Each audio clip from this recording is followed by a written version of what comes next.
मजार नाम के गांव के प्रेसिडेंट को राखी नाम का एक बेटा था।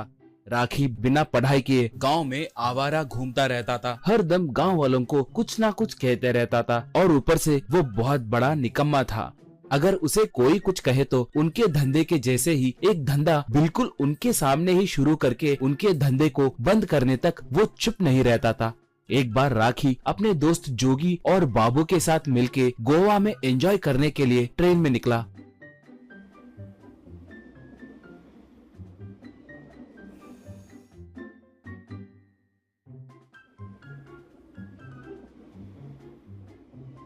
थोड़ी देर के बाद भद्री नाम का एक भेलपुरी बेचने वाला आकर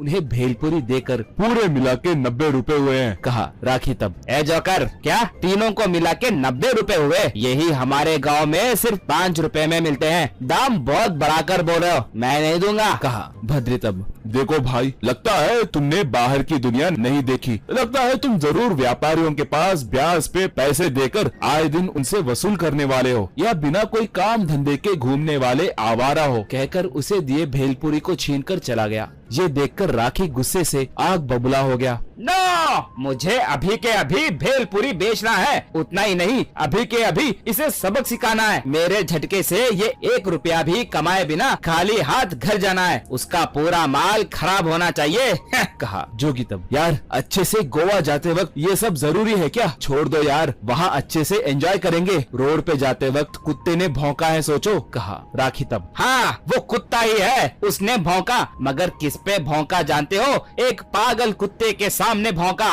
यस, मैं एक पागल कुत्ता हूँ। तुम क्या करोगे मुझे नहीं पता। मुझे भी एक भेलपुरी सेटअप चाहिए, वो भी अभी के अभी, चाहे जितने भी पैसे खर्च हो, कहा। अब जोगी विवश होकर पूरा ट्रेन घूमकर एक भेलपुरी वाले को थोड़े पैसे देकर वो भेलपुरी सेटअप लाकर राखी को दिया।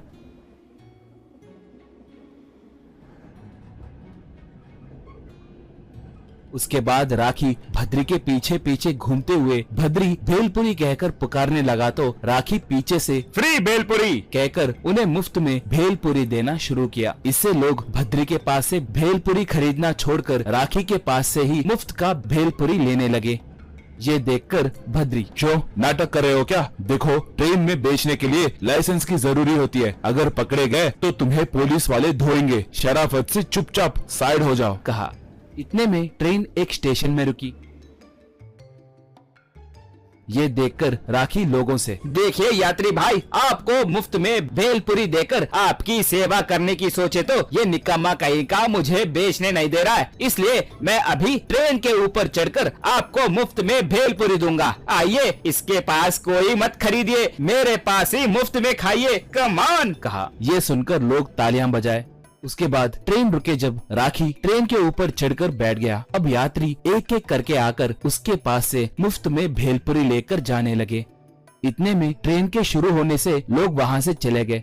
अब राखी जल्दी जल्दी 2 भोगियों के बीच में डरते हुए सफर करने लगा। उसके बाद अगले स्टेशन में ट्रेन रुकने के बाद वो जल्दी जल्दी ट्रेन के अंदर आ गया। भद्री थोड़े लोगों को भेलपुरी बेचने लगा था। ये देखकर राखी गुस्से से उसके पास आकर, ये ट्रेन लाइसेंस किसके पास से लेना है? कितने में लेना है? बोल, अभी बोल। मैं अभी के अभी ट्रेन लाइसेंस लेकर भेलपुरी बेचूंगा। कुछ भी करके मैं आज तुम्हें भेलपुरी बेचने नहीं दूंगा, कहा। भद्री तब, भाई तुम्हारी समस्या क्या है? लाइसेंस 1 लाख रुपए में मिलती है। वो 1 लाख रुपए दिए तो एक भेलपुरी सेटअप मुफ्त में देंगे। मैं ही उस यूनियन का प्रेसिडेंट हूँ, मुझे ही वो पैसे देने होंगे। क्यों दोगे? तुम्हें उतना दम है क्या? पूछा। राखी तब, दम के बारे में तुम मेरे सामने बात कर रहे हो क्या? अब देखो, कहकर उसके दोस्त लाख मना करने पर भी उनके पास से पूरे पैसे छीनकर भद्री को पैसे देकर, ये लो तुम्हारे 1 लाख रुपए, ले लो, ये भेलपुरी सेटअप मुझे दे दो। कहते ही भद्री अपना भेलपुरी सेटअप राखी को दे दिया।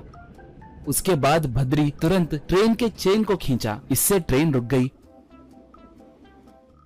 अब भद्री एकदम से गेट से कूदकर खेत से होकर भाग गया। ये देखकर राखी से जोगी, बे निकम्मे कहीं के, वो देखो वो कैसे भाग रहा है। अरे वो चोर है, चोर। घर चलाने के लिए ये व्यापार कर रहा होगा, खामोशी से काम कर रहा था। तुमने ही उसे उकसा उकसा कर ऊपर से उसके जेब में 1 लाख रुपए रखकर क्या क्या किया तुमने। हमारे पूरे पैसे उसे दे दिया। सालों से पैसे जमा करके गोवा जाने के लिए प्लान किए तो हमारे लिए तुम पनौती बनकर आए ना। अब हम तुम्हें नहीं छोड़ेंगे, आज तो तुम गए। कहकर जोगी और बाबू दोनों मिलकर राखी को पकड़कर खूब पीटकर उसे भी ट्रेन में से नीचे फेंक दिए।